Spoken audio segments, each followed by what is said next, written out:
ചാൻസലറെ അകത്ത് കേറ്റില്ല എന്ന് പറഞ്ഞ സർവകലാശാലയാണ് കാലടി. പക്ഷേ ഇപ്പോൾ പുതിയ വിവാദം ഉണ്ടായിരിക്കുന്നു. ഗവർണർ വരുമ്പോൾ എന്തെല്ലാം ചെയ്യണം? ഗവർണറുടെ ഗവർണർ പരിപാടി തന്നെയാണ് ചാൻസലറും. അതെ. ഗവർണർ വരുമ്പോൾ എന്തെല്ലാം ചെയ്യണം? അതിനൊരു കോഡ് ഉണ്ടാക്കിയിരിക്കുന്നു. കൂടാതെ വന്നില്ലെങ്കിൽ പല കാര്യങ്ങളും കട്ട് ഓഫ് ചെയ്യുമെന്നുള്ള ഒരു ഓഡിയോ സന്ദേശം. ഇത് ചെയ്യുന്നത് ശരിയാണോ? ചാൻസലർ വരുമ്പോൾ കുട്ടികൾ പെരുമാറേണ്ട വിധത്തിൽ പെരുമാറണമെന്ന് ഉദ്ദേശിച്ചിട്ടുള്ളൂ. അവിടെ ഗോ ബാക്ക് എന്ന് പറഞ്ഞ് ബഹളം ഉണ്ടാക്കാൻ പറ്റില്ല. നമ്മൾ കണ്ടിട്ടുണ്ടല്ലോ, ഗവർണറിനെ റോഡിൽ തടയുക, അദ്ദേഹത്തിൻ്റെ കാറിനെ തടയുക, ഗവർണർ പുറത്തേക്ക് ഇറങ്ങി വന്ന് കുട്ടികളോട് നിങ്ങൾക്ക് എന്താണ് പ്രശ്നം എന്ന് ചോദിക്കുക. അങ്ങനെയുള്ള പല കാര്യങ്ങളും കേരളത്തിൽ നടക്കുന്നത് നമ്മൾ കണ്ടിട്ടുള്ളതാണല്ലോ. കാലടി സർവകലാശാലയുടെ ചാൻസലറായ നമ്മളുടെ ഗവർണർ അവിടെ ചെല്ലുമ്പോൾ കുട്ടികൾ ബഹളം ഉണ്ടാക്കരുത് എന്ന് യൂണിവേഴ്സിറ്റിക്ക് നിഷ്കർഷിക്കേണ്ടി വരുന്നുണ്ടെങ്കിൽ അവിടെ പഠിക്കുന്ന കുട്ടികൾ എന്തുമാത്രം വിദ്യാർത്ഥി സഹജമല്ലാത്ത കാര്യങ്ങളായിരിക്കും ചെയ്യുന്നത്. അദ്ദേഹത്തിൻ്റെ മീറ്റിങ്ങിൽ അവർ പങ്കെടുക്കണം, അവിടെ കിടന്ന് ബഹളം വയ്ക്കരുത് എന്നൊക്കെ കുട്ടികൾക്ക് ഒരു പ്രോട്ടോക്കോൾ അനുസരിച്ച് നിർദ്ദേശം നൽകണമെങ്കിൽ അവിടെ നടക്കുന്ന കാര്യങ്ങൾ ഒട്ടും നല്ല കാര്യങ്ങളല്ല എന്ന് വേണം മനസ്സിലാക്കാനായിട്ട്. പ്രസിദ്ധ, ഞാൻ BJP മഹിളാ മോർച്ച എറണാകുളം ജില്ലാ അധ്യക്ഷയായിരിക്കുന്ന സമയത്താണ് നിനിത കൺചേരി എന്ന് പറയുന്ന MP രാജേഷിൻ്റെ ഭാര്യയ്ക്ക് അവിടെ അപ്പോയിൻമെൻറ്റ് കൊടുക്കുന്നത് പ്രൊഫസറായിട്ട്. എന്താണ് ഇവരുടെ യോഗ്യത? ഇവരുടെ യോഗ്യത എന്താണെന്ന് പറയുകയാണെങ്കിൽ ഒരു മാർക്സിസ്റ്റ് അനുഭാവിയായ ഭർത്താവുണ്ട് എന്നുള്ളതാണ് അവരുടെ യോഗ്യത. അന്ന് ജാനുവരി മാസത്തിൽ പ്രസിദ്ധീകരിച്ച ലിസ്റ്റ് ആകെപ്പാട് തെറ്റായിരുന്നു എന്നുള്ള വിദ്യാഭ്യാസ സമൂഹത്തിലെ എല്ലാവർക്കും തന്നെ മനസ്സിലായി. മുസ്ലിം റാങ്ക് ലിസ്റ്റിൽ ഒന്നാമതായിട്ട് വരുവാനായിട്ട് ആ റാങ്ക് ലിസ്റ്റിനെ അട്ടിമറിച്ചു എന്ന് തന്നെയായിരുന്നു അന്നത്തെ സംസാരം. ഈ പെൺകുട്ടിക്ക്, ഈ നിനിതയ്ക്ക് ഒന്നാം റാങ്ക് ലഭിക്കുവാൻ വേണ്ടി മുസ്ലിം ലിസ്റ്റിൽ കേട്ടോ, അതിനെ അപ്സൈഡ് ഡൗൺ ടേൺ ചെയ്തു എന്നാണ് പറയുന്നത് ഇവർക്ക് കിട്ടുവാൻ വേണ്ടിയിട്ട്. അതേ തുടർന്ന് എല്ലാവരും BJPയും മഹിളാ മോർച്ചയും ഒക്കെ അവിടെ വലിയ സമരങ്ങൾ അഴിച്ചുവിട്ടപ്പോൾ എറണാകുളത്ത് നിന്ന് അവിടെ പോയി പോലീസിൻ്റെ എന്താണ് ജലപീരങ്കിയൊക്കെ ഏറ്റുവാങ്ങിയ ഒരു വ്യക്തി കൂടിയാണ് ഞാൻ ഇപ്പോഴും ഓർക്കുന്നു. ഞങ്ങളെ പോലീസ് സ്റ്റേഷനിൽ കൊണ്ടിരുത്തിയതും അതിനുശേഷം അങ്ങനെ പല കാര്യങ്ങളും ഞാൻ ഓർക്കുന്നു.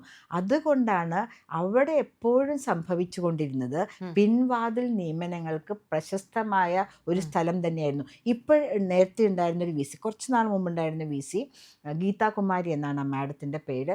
എങ്ങനെയാണ് ആ മാഡം പുറത്തു പോയതെന്നറിയാമോ? BA പാസ്സാവാത്ത ഒരാൾ MA പാസ്സായി എന്ന് സർട്ടിഫിക്കറ്റ് കൊടുക്കാൻ പോകുന്ന സമയത്ത് അത് പറ്റില്ല എന്ന് പറഞ്ഞതിനാണ് ഈ മാഡം പറ്റുമെന്ന് പറഞ്ഞു. അവരാണല്ലോ vice chancellor. BFA, bachelor of fine arts എന്ന് പറയുന്നു. ആ ഡിഗ്രി പാസ്സാവാത്ത ആൾ MAയും പഠിച്ചു, അത് പാസ്സായി എന്നും പറഞ്ഞു.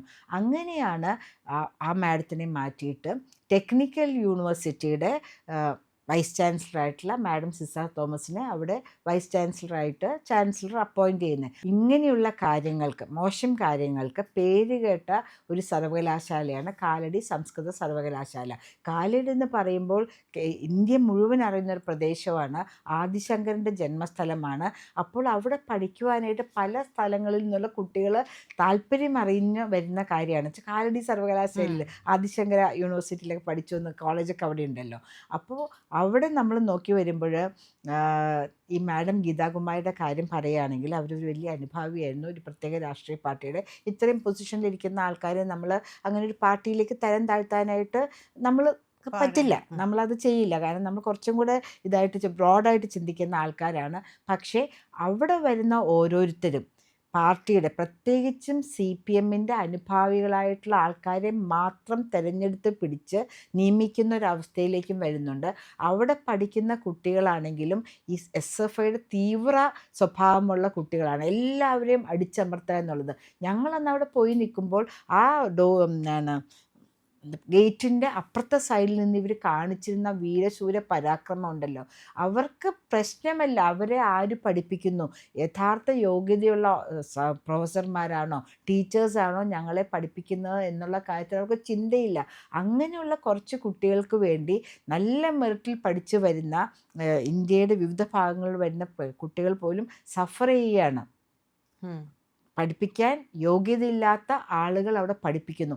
അതാണ് അവിടുത്തെ പ്രധാനപ്പെട്ട പ്രശ്നം. നിനിത കണിച്ചേരി വരുന്ന സമയത്ത് അവിടുത്തെ VC ശ്രീ ധർമ്മരാജായിരുന്നു. അദ്ദേഹം 2 വഞ്ചിയിലും കാല് വെച്ച് പോകുന്ന ആളാണ്. അതായത് ധർമ്മരാജ അടാട്ട്. അടാട്ട്. ആ. അപ്പോൾ അദ്ദേഹം ഇടതുപക്ഷ സഹയാത്രികനാണോ? Yes I am. വലതുപക്ഷ സഹയാത്രികനാണോ? യെസ് ഈ കൈയുണ്ട് ഐ ആം. കാരണം അദ്ദേഹം വരുന്ന കുടുംബം കോൺഗ്രസിൻ്റെ ഒരു വലിയ ഇതായിട്ടുള്ള കുടുംബമാണ്. കോൺഗ്രസ് സപ്പോർട്ടേഴ്സിൻ്റെ കുടുംബമാണ്. അപ്പോൾ CPM അധ്യാപക സംഘടനയിൽ അദ്ദേഹമുണ്ട്. അതോടൊപ്പം തന്നെ അദ്ദേഹം കോൺഗ്രസ് സപ്പോർട്ടിങ് ഫാമിലി എന്നാണ് വരുന്നത്. അപ്പം അദ്ദേഹത്തിന് എന്ത് പ്രശ്നം വരുവാണെങ്കിലും സപ്പോർട്ട് ചെയ്യാനായിട്ട് കോൺഗ്രസുമുണ്ട്, കമ്മ്യൂണിസ്റ്റുകാരുണ്ട്. അദ്ദേഹം ഇരിക്കുന്ന സമയത്താണ് MB രാജേഷിൻ്റെ ഭാര്യയായ യാതൊരു യോഗ്യതയുമില്ലാത്ത മാഡത്തിനെ അവിടെ അപ്പോയിൻറ്റ് ചെയ്യുന്നത്. ആ കുട്ടിയുടെ അച്ഛനാണെങ്കിലും, ആ മാഡത്തിൻ്റെ അച്ഛനാണെങ്കിലും വലിയ CPMൻ്റെ അനുഭാവിയാണ് റഷീദ് എന്ന് പറഞ്ഞിട്ട് CPM അധ്യാപക സംഘടനയുടെ പ്രസിഡൻറ്റും അതിൻ്റെ ഒരു ഉന്നത പദവിയിലിരുന്ന ആളൊക്കെയാണ്. ചുരുക്കം പറയുകയാണെങ്കിൽ ഈ സർവകലാശാലകൾ ഇവിടെ മാത്രമല്ല പല സർവകലാശാലകളിലും CPM ആണ് അവരുടെ സഖാക്കളുടെ ഭാര്യമാരെ കുത്തിത്തിരുകാനായിട്ട്. അവർക്കൊക്കെ ഡോക്ടറേറ്റ് ഉണ്ട്. എത്ര ബുദ്ധിമുട്ടിയാലാണ് ഒരു ഡോക്ടറേറ്റ് കിട്ടുക? നമ്മുടെ യുവജന കമ്മീഷൻ ചിന്താ ജെറോമിൻ്റെ ഡോക്ടറേറ്റ് വായിച്ച് നമ്മൾ ചിരിച്ചു, ആ മാമ്പഴക്കാലത്തിനെ കുറിച്ചൊക്കെ പറഞ്ഞ് ചിരിച്ചു പോയിട്ടുണ്ട്. അങ്ങനെയുള്ള കാര്യങ്ങളൊക്കെ നടത്തിയാലും അവരുമൊക്കെ ഇനി വരും. ചിന്താ ജെറോം വരും ഇനിയിപ്പോൾ അടുത്ത പ്രൊഫസറായിട്ട് എവിടെയെങ്കിലും കയറിപ്പറ്റും. ഇവർക്ക് ഇത്ര എളുപ്പത്തിൽ എങ്ങനെയാണ് ഈ ഡോക്ടറേറ്റ് കിട്ടുന്നത്? അവരതിനെ ഡിഫെൻഡ് ചെയ്യുന്നത് ആരാണ് ഡിഫെൻഡ് ചെയ്യുന്ന സമയത്ത് അവിടെ ഇരിക്കുന്ന ആൾക്കാർ ആ ഡോക്ടറേറ്റ് തീസിസ് ഡിഫെൻഡ് ചെയ്യണമെന്നുണ്ട്, പബ്ലിക് ഡിഫൻസ് ഉണ്ട്. ആ സമയത്ത് ആരാണ് ആ ഡിഫൻസിന് വന്നിരിക്കുന്നത്? ഇതും ഇവരുടെയൊക്കെ തന്നെ PhD ഒന്ന് രണ്ടാമത് നമ്മൾ അനലൈസ് ചെയ്യണ്ടേ, പബ്ലിക് ഡൊമൈനിലേക്ക് വരണ്ടേ, ആരായിരുന്നു അവരുടെ ഗൈഡ് എന്നറിയണ്ടേ, എത്ര നാൾക്കുള്ളിൽ അവരുടെ സബ്ജക്റ്റ് മാറ്റർ എന്താണ് ചെയ്യുന്നതെന്ന് അറിയണ്ടേ. ഈ സംസ്കൃത സർവകലാശാല എന്ന് പറയുകയാണെങ്കിൽ നൊട്ടോറിയസ് ആണെന്ന് പറയണം. നമ്മൾ പേര് ഞാൻ പറയുന്നില്ല, ഇവിടെ ഒരു കോളേജ് ഉണ്ടായിരുന്നു. അവിടെ പഠിച്ചാൽ എത്രയും വേഗം നമുക്ക് നിയമ വിദ്യാർത്ഥികളാകാം. ഒരുവിധം എല്ലാ രാഷ്ട്രീയക്കാരുടെയും പ്രധാനപ്പെട്ട എല്ലാ രാഷ്ട്രീയക്കാരുടെയും അഡ്വക്കേറ്റ് എന്ന ഡിഗ്രിക്ക് മുമ്പിൽ തിരുവനന്തപുരത്തുള്ള ഒരു കോളേജാണെന്ന് എല്ലാവർക്കും അറിയാം. പ്രതിയുടെ മുഖത്തുനിന്ന് മനസ്സിലായി, പ്രതിക്കും ആ കോളേജിൻ്റെ പേര് അറിയാമെന്ന് മനസ്സിലായി. അപ്പം ഞാൻ പറഞ്ഞു വരുന്നത് ഈ കുട്ടി സഖാക്കന്മാർക്ക് എല്ലാവർക്കും വലിയ ഉയർന്ന ഡിഗ്രികളുണ്ട്. പക്ഷേ മാം, ഞാൻ അതിൻ്റെ ഇടയിൽ ഒരു കാര്യം, ഇത്രയും മാം പറഞ്ഞത് ഞാൻ കേട്ടു. പക്ഷേ ഈ പറയുന്ന സർക്കുലർ, ഈ സർക്കുലറിൽ പറയുന്ന ഒരു കാര്യങ്ങളോ കൂടി നമുക്കൊന്ന് പറഞ്ഞു പോവാം. പരിപാടിക്ക് ഗവർണർ എത്തുമ്പോഴേക്കും മടങ്ങുമ്പോഴും എല്ലാവരും എഴുന്നേറ്റ് നിൽക്കണം. പ്രസംഗത്തിനിടാൻ ആവശ്യ ചലനങ്ങൾ ഒഴിവാക്കണം.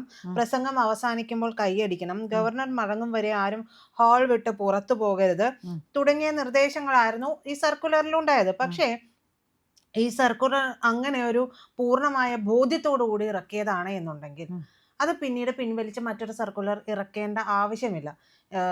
പക്ഷേ ഇവിടെ സംഭവിച്ചിരിക്കുന്നത് എതിർപ്പ് ഉയർന്നതോടുകൂടി ഈ സർക്കുലർ പിൻവലിച്ച് മറ്റൊന്ന് പുറത്തിറക്കി. പ്രജിത, പിണറായി സഖാവ് വരുമ്പോൾ ചെയ്യുന്ന കാര്യങ്ങളുടെ പ്രോട്ടോക്കോൾ ലിസ്റ്റ് അവർ ആദ്യം അയച്ചു കൊടുത്തതാണ്. പിണറായി സഖാവ് വന്നൊരു ഈച്ച പറക്കൂലല്ലോ, ശരിയാണോ? അങ്ങേരൊരു നോട്ടത്തിൽ ആ ഈച്ച വരെ ചിറകടിച്ച് ചത്തു വീഴും അല്ലേ? അപ്പോൾ പിണറായി സഖാവ് വരുന്ന മീറ്റിങ്ങുകളിൽ ഞാൻ പറഞ്ഞല്ലോ ആദ്യം തന്നെ CPMൻ്റെ അനുകൂല സംഘടനയിൽ പ്രവർത്തിക്കുന്നവരാണ് അവിടുത്തെ മിക്ക ഓൾമോസ്റ്റ് 90% ടീച്ചേഴ്സും അതിൽ പ്രവർത്തിക്കുന്ന ആൾക്കാർ. അവിടെ നിന്ന് എന്തോ ഡൗൺലോഡ് ചെയ്തപ്പോൾ കിട്ടിയ ഒരു പ്രോട്ടോക്കോൾ ലിസ്റ്റാണ് അവർ ആദ്യം വച്ചിട്ടുണ്ടാവുക. ഇപ്പോൾ വായിച്ചതിൽ എന്താണ് തെറ്റുള്ള കാര്യം? ഒരു ഉയർന്ന പദവിയിലിരിക്കുന്ന ആൾ, ചാൻസലർ ഓഫ് ദ യൂണിവേഴ്സിറ്റി വരുമ്പോൾ നമ്മൾ ചെയ്യുമെന്ന് പ്രതീക്ഷിക്കുന്ന കാര്യങ്ങൾ മാത്രമേ പറഞ്ഞിട്ടുള്ളൂ. കുട്ടികൾ സ്വമനസാലെ ചെയ്യേണ്ട കാര്യങ്ങൾ അവർ ചെയ്യുന്നില്ല, അവരതിന് വേണ്ട റെസ്പെക്റ്റ് കൊടുക്കുന്നില്ല. അല്ലെങ്കിൽ നമ്മൾ എഡ്യൂക്കേഷൻ എന്ന് പറയുമ്പോഴുണ്ടല്ലോ, പഠിത്തം മാത്രമല്ല, ABCD വായിക്കൽ മാത്രമല്ല, പക്ഷേ സാമൂഹ്യ ജീവികളായ നമ്മൾ നമ്മുടെ സംസ്കൃതിക്കനുസരിച്ച് പ്രവർത്തിക്കേണ്ട കാര്യങ്ങളും കൂടെ ഒരു സ്കൂളിൽ നിന്ന്, കോളേജിൽ നിന്ന്, യൂണിവേഴ്സിറ്റിയിൽ നിന്ന് നമ്മൾ ഇംബൈബ് ചെയ്തിട്ടുണ്ടാവുമെന്ന് വിചാരിക്കുന്നു. അവരങ്ങനെ ചെയ്യാത്തത് കൊണ്ടല്ലേ ഇങ്ങനെയൊരു സർക്കുലർ ഇറക്കേണ്ടി വന്നത്. ആ വൈസ് ചാൻസലറുടെ അല്ലെങ്കിൽ ഡീനിൻ്റെ ആ ദുരവസ്ഥയെക്കുറിച്ചൊന്ന് ആലോചിച്ച് നോക്കൂ. ഇങ്ങനൊരു സർക്കുലർ ഇറക്കാൻ വേണ്ടി ഇപ്പോൾ യൂണിവേഴ്സിറ്റിയിലൊക്കെ പഠിക്കുമ്പോൾ എന്തായാലും 20 വയസ്സിന് മുകളിലുള്ള കുട്ടികളായിരിക്കും. സാമൂഹിക പ്രതിബദ്ധതയില്ലാതെ കുറേ കൂട്ടം പഠിക്കുന്ന ആ യൂണിവേഴ്സിറ്റിയിൽ ഇങ്ങനൊരു സർക്കുലർ ഇറക്കേണ്ട ഡീനിൻ്റെ ദുരവസ്ഥയെക്കുറിച്ചാണ് ഞാനിപ്പോൾ ചിന്തിക്കുന്നത്. ഈ വായിച്ചതിൽ എന്താണ് തെറ്റ്? പിൻവലിച്ചിട്ടുണ്ടെങ്കിൽ ജീവഭയം കൊണ്ടായിരിക്കും പ്രജിത. എന്തും ചെയ്യാൻ മടിക്കില്ല. അങ്ങനെയുള്ള കുട്ടികളുടെ ഇടയിൽ നിന്ന് പെടാപ്പാട് പെടുന്ന ആ ഡീനിനെയൊക്കെ നമ്മളൊന്ന് സമ്മതിച്ചു കൊടുക്കണം. ഒരു എന്താണ് ഒരു ചാൻസലർ ഒരു യൂണിവേഴ്സിറ്റിയിൽ വരികയാണെങ്കിൽ അത് അഭിമാനമായിട്ടാണ് കാണേണ്ടത്. ഞങ്ങളൊക്കെ എത്ര മണിക്കൂർ വെയിലത്ത് കാത്തു നിന്നേക്കുന്നു. അദ്ദേഹം ആ കാറിൽ പോകുമ്പോൾ വെറുതെ വേവ് ചെയ്യാനായിട്ട്. നമുക്കൊന്നും ഉള്ളിൽ പോലും ഇരിക്കാനായിട്ടുള്ള സീറ്റ് അവിടെ കിട്ടിയിട്ടില്ല കോളേജിലൊക്കെ പഠിക്കുമ്പോൾ. നമ്മൾ യൂണിവേഴ്സിറ്റിയിൽ പോകുമ്പോൾ ആണ് ഇതൊക്കെ നടക്കുന്നത്. ഞാൻ പറഞ്ഞ ആ കാലഘട്ടത്തിൽ നിന്ന് ഈ കാലഘട്ടത്തിലേക്ക് വരുമ്പോൾ എത്രമാത്രം നമ്മുടെ വിദ്യാഭ്യാസ മേഖല മാറിയിരിക്കുന്നു, കുട്ടികളുടെ ആറ്റിറ്റ്യൂഡ് മാറിയിരിക്കുന്നു. അന്നത്തെ കാലത്തെ കുട്ടികൾ തന്നെയാണ് നല്ലതെന്ന് തോന്നിപ്പോവാണ്.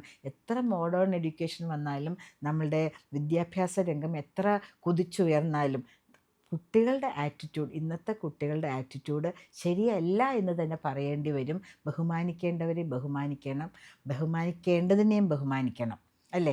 നമ്മളാണ് എല്ലാം എന്ന് പറഞ്ഞൊരു താന്തോന്നിത്തം പോലെ ലോക്കൽ റൗഡി പോലെ പെരുമാറുന്നൊരു സാഹചര്യം ഉണ്ടായതുകൊണ്ടല്ലേ ഡീനിന് അല്ലെങ്കിൽ വൈസ് ചാൻസലറിന് ഇങ്ങനെ ഒരു ഉത്തരവ് ഇറക്കേണ്ടി വന്നത്. നമ്മൾ തന്നെ ആലോചിക്കണം, നമ്മളുടെ കുട്ടികളെ കാര്യങ്ങൾ പറഞ്ഞ് മനസ്സിലാക്കണം. എങ്കിൽ മാത്രമേ നമ്മൾ ആഗ്രഹിക്കുന്ന ഒരു പുരോഗതി വിദ്യാഭ്യാസ മേഖലയിൽ നമുക്കുണ്ടാകുള്ളൂ. അതുവഴി ഇവിടെയുള്ള കുട്ടികളെ പുറത്തുള്ള രാജ്യങ്ങളിലും ആക്സെപ്റ്റൻസ് കിട്ടുകയുള്ളൂ. ഒരു കാര്യം കൂടെ പറയാം, പുറത്തു പോകുമ്പോൾ ഇവരിങ്ങനെയൊന്നും അല്ല. ജോലിക്ക് ചെല്ലുമ്പോഴേ എന്ത് പറഞ്ഞാലും ചെയ്യാൻ റെഡിയാണ്. ഇവിടെ കാണിക്കുന്ന വീരശൂര പരാക്രമങ്ങളൊന്നും ഇവിടെ നിന്ന് കാലെടുത്ത് വെച്ച് പ്ലെയിനിൽ കയറുമ്പോൾ ഇവിടെ തന്നെ ഉപേക്ഷിച്ചിട്ടാണ് ഇവിടുത്തെ കുട്ടികൾ പോകുന്നത്. അത് വേണ്ട. ഇവിടെയും അവരതുപോലെ തന്നെ ആത്മാഭിമാനത്തോടെ തന്നെ ജീവിക്കണം. നമ്മുടെ സംസ്കൃതി ഉൾക്കൊണ്ടുകൊണ്ട് ജീവിക്കണം.